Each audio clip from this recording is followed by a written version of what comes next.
안녕하세요, 손쌤입니다. 네, 오늘은 5단원의 네 번째 시간이고요. 네 번째 시간 중에 이제 경제 성장에 대한 이야기를 할 거예요. 그러니까 현대 경제 성장이라고 얘기를 하면 뭐 어제 뉴스 보면 뭐 삼성에 대한 얘기도 나왔었고 뭐 여러 기업들에 대한 얘기도 나오곤 하는데요. 아마 여러분 수업 시간 또는 경제 시간에 뭐 수요량, 공급량 이런 것들을 선생님 저번에 수업 시간에 본 것 같은데 역사적으로 오늘은 어떻게 그 경제 발전이 일어났는지를 한번 여러분들이랑 살펴보려고 합니다.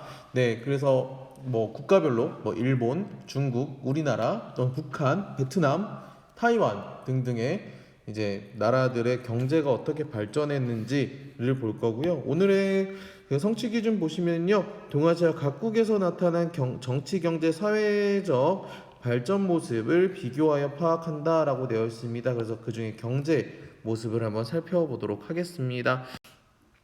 네, 오늘의 퀴즈입니다. 네, 오늘의 퀴즈는 한국과 동아시아 국가들 간의 경제적 교류 굉장히 많이 하는 것으로 알려져 있죠. 여러분들도 아시다 아는 것들도 여러 가지 있을 거예요. 뭐 중국에서 대표적인 뭐 물건들이 우리나라에 막 인기가 있다든지 아니면 우리나라의 무언가가 뭐 중국이나 일본에게 또는 동남아시아에게 뭔가 영향력을 주는 거, 그런 것들을 여러분들이 한번 살펴보시면서 한 가지를 한번 생각을 해 보시고, 네, 오늘 수업을 들으면 조금 더 도움이 될 것 같습니다. 네, 이어서 나가도록 하지요. 네, 먼저 일본부터 볼게요. 일본은 고도 성장이라고 되어 있습니다. 우리 계속 얘기를 하고 있어요. 네, 일본은 처음에 전쟁의 패전국으로서 물러나 있다가 언제, 그렇죠, 전쟁 후에 그 특수를 겪습니다. 전쟁 특수, 6.25 전쟁, 군수품 생산 이런 걸로 경제를 회복을 하게 된다. 그래서 급격하게 성장하는 모습을 보이실 거예요. 그래서 보시면 1970년대까지 연 10% 이상 고도 성장을 합니다. 중공업, 전자산업, 여러분들이 알고 있는 뭐 일본 회사, 선생님이 알고 있는 일본 전자회사 대표적인 게 뭐 소니, 네, 그 뭐 여러분들이 뭐 콘솔 게임 같은 거 하시면 플레이스테이션 같은 것들 있죠? 그런 것들 만드는 회사가 소니인 걸로 알고 있는데, 그런 플레이스테이션이란 그런 전자기기 만드는 회사들이 일본에 굉장히 많아요. 중공업 같은 경우에 자동차를 얘기하면 뭐 도요타, 뭐 볼본 아닌가?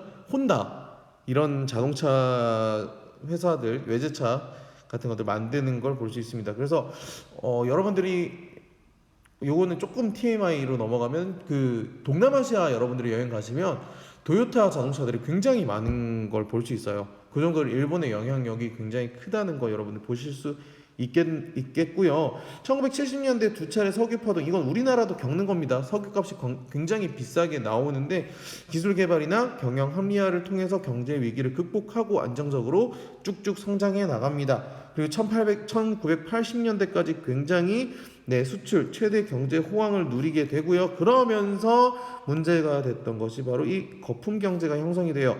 주가, 부동산 이런 것들이 가격이 폭등하죠. 지금 우리나라의 모습이랑 살짝 비슷하다고 볼 수도 있을 것 같아요. 근데 그게 1990년대에 거품 경제가 확 깨지면서 장기 불황 증가하고 실업률이 증가하고 사회 불안이 증가하는 모습을 현재 보여주고 있습니다. 아래 그래프 보시면은요 나옵니다. 굉장히 크게 발전하는 거 쭉 발전하는데 거품 경제가 붕괴되면서 확 무너지는 거. 그래서 일본에 가시면은요, 일본에 여러분들이 관광지나 이런 데 보시면 또 모르겠지만 도쿄나 이런 대도시 가면요 슬럼이나 뭐 노숙자들이 우리나라에 있는 노숙자들보다 굉장히 많은 걸 볼 수 있습니다. 그래서 여러분들이 찾아보면은 일본이 굉장히 경제 발전을 한 이면에 있는 모습들도 여러분들이 살펴보시면 좋을 것 같네요. 넘어가도록 할게요.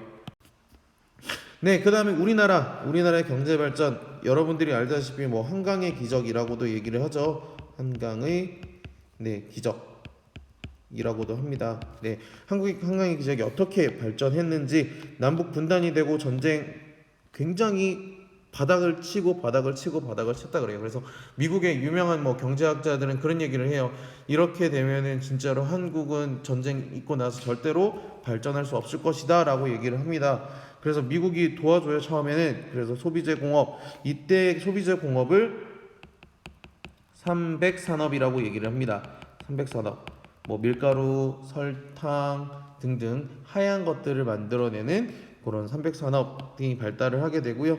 1960년대부터 이제 경제개발 5개년 계획을 수립을 하고요. 점차 크게 성장을 해 나갑니다. 그러면서 1970년대는 중화공업이 발달하게 되죠. 철강, 포항제철, 조선 여러분 경상남도 지역에 가면 울산이나 거제도 가면 조선소 굉장히 많습니다. 그리고 기계 등의 중화공업이 발전이 되면서 산업 구조가 굉장히 고도화되기 시작합니다. 1980년대 넘어오면요, 삼저 호황이라 그래서 유가도 떨어지고 달러도 떨어지고 금리도 떨어지면서 경제를 성장을 하면서 아시아의 4마리의 용 이 정도로 경제가 급성장하는 모습을 보입니다.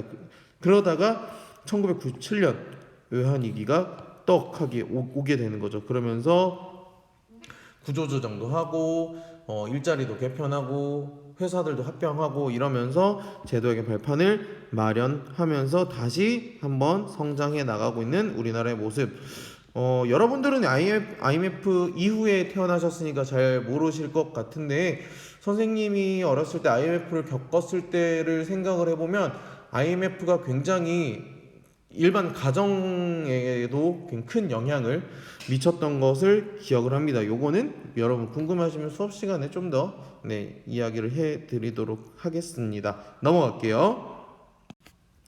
네, 타이완의 경제 발전입니다. 타이완은 그냥 중소기업 중심이었다. 요 정도만 기억을 해두시면 좋을 것 같고요.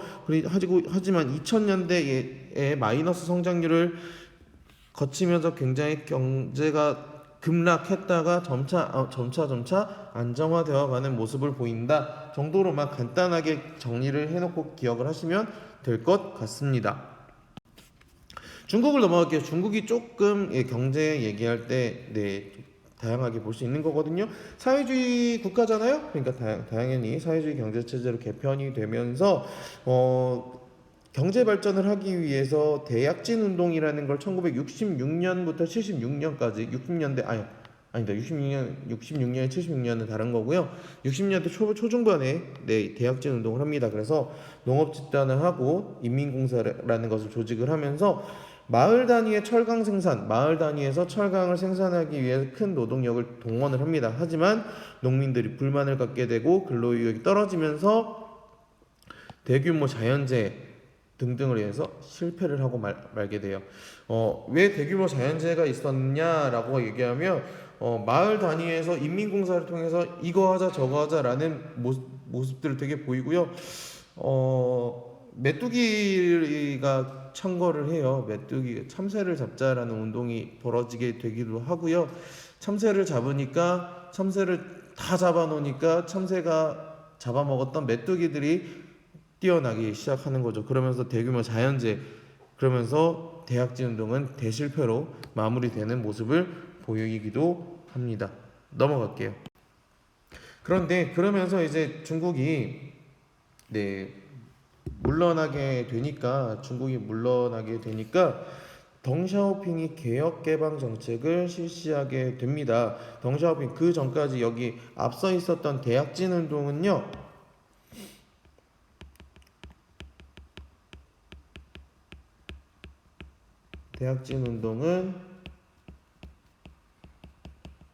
마오쩌둥 주석이 중심이 돼서 일어났다면, 마오쩌둥이 죽고 난 이후에 그 다음 주석이 됐던 사람이 이 덩샤오핑이라는 사람인데요.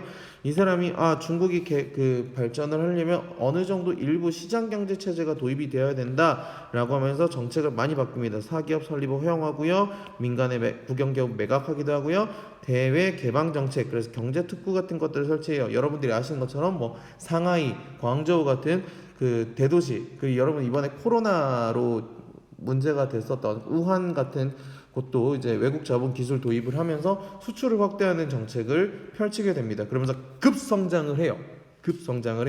그래서 매년 10%에 가까운 성장세를 토대로 2001년에 세계무역기구에 가입을 하고요. 지금은 중국의 경제가 엄청나게 발전한 것을 볼 수 있습니다.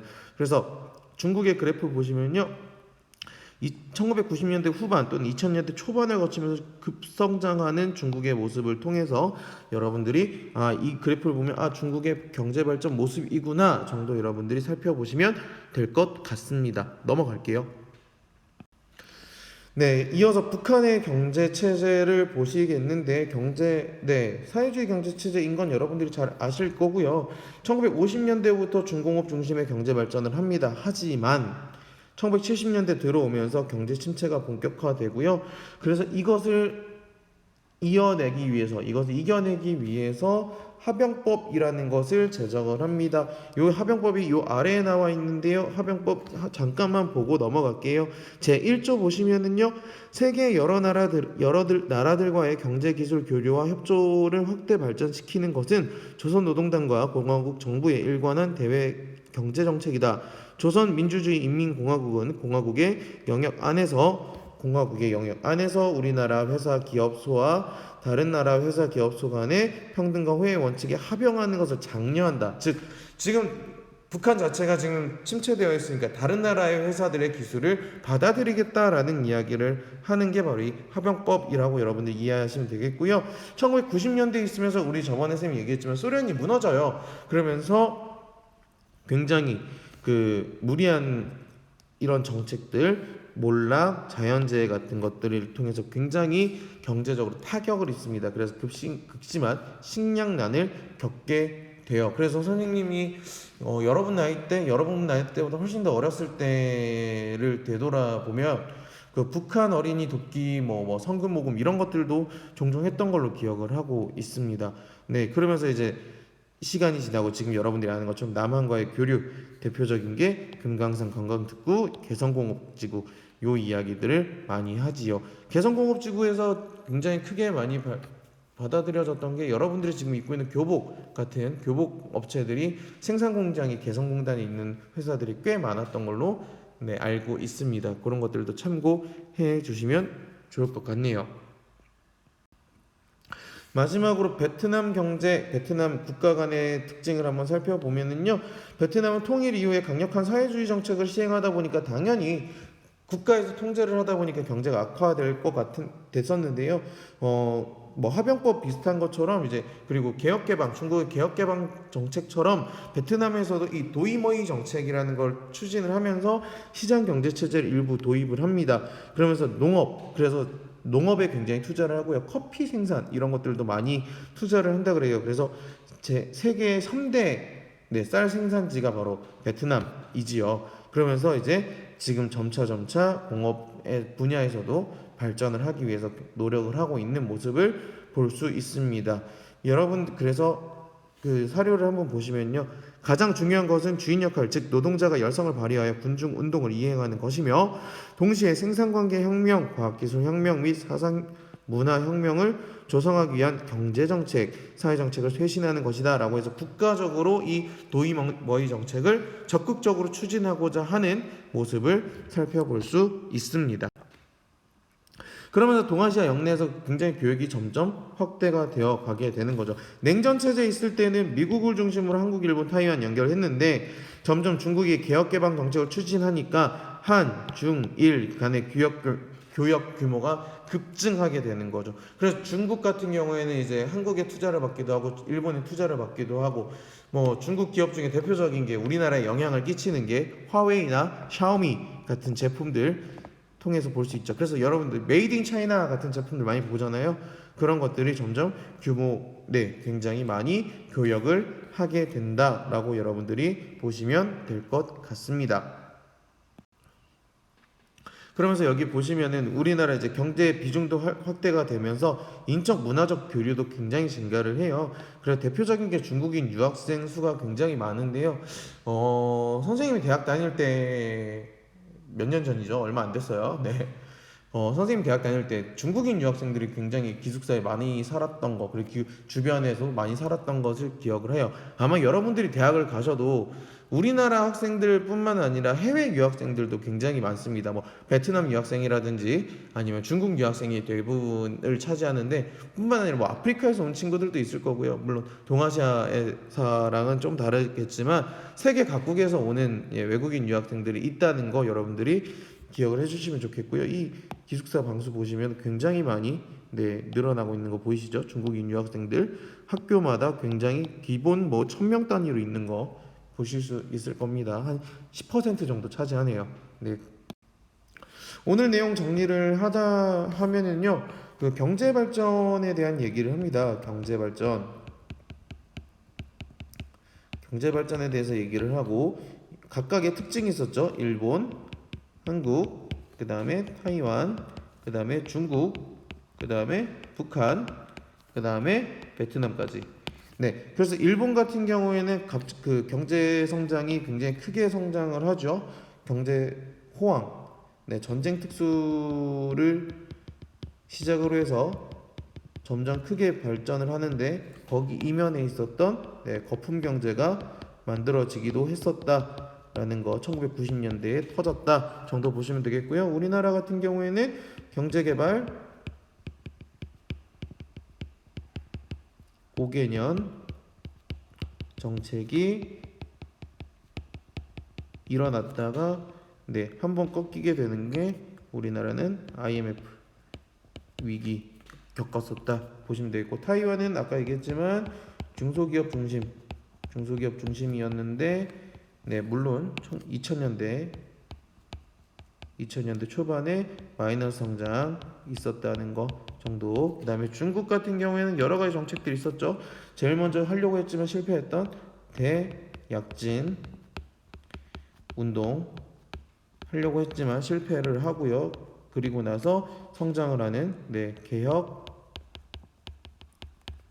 개방 정책 있었다는 거 여러분들 기억하시면 되겠고 북한은 굉장히 무리하게 움직였다가 뭔가 움직이려고 했던 이제 하병법 정도 기억을 해주시면 되겠고 우리나라와 교류를 위해서 이제 개성 또는 금강산 네 관광 특구 이런 거 만들었다고 하면 되겠고요. 베트남은 그렇죠 도이머이 정책 등이 있었다 정도 여러분들이 기억을 해주시면 되겠고 그러면서 시간이 지나면 지날수록 동아시아에서의 교류가 증가하고 있다라는 거 교류가 꾸준히 증가하고 있음을 알 수 있다 정도로 여러분들이 오늘 내용을 간단하게 정리하시면 될 것 같습니다. 네, 고생하셨고요. 다음 시간에 경제를 봤으니까 다음 시간에는 정치 발전에 대해서 한번 살펴보도록 하겠습니다. 고생 많았습니다.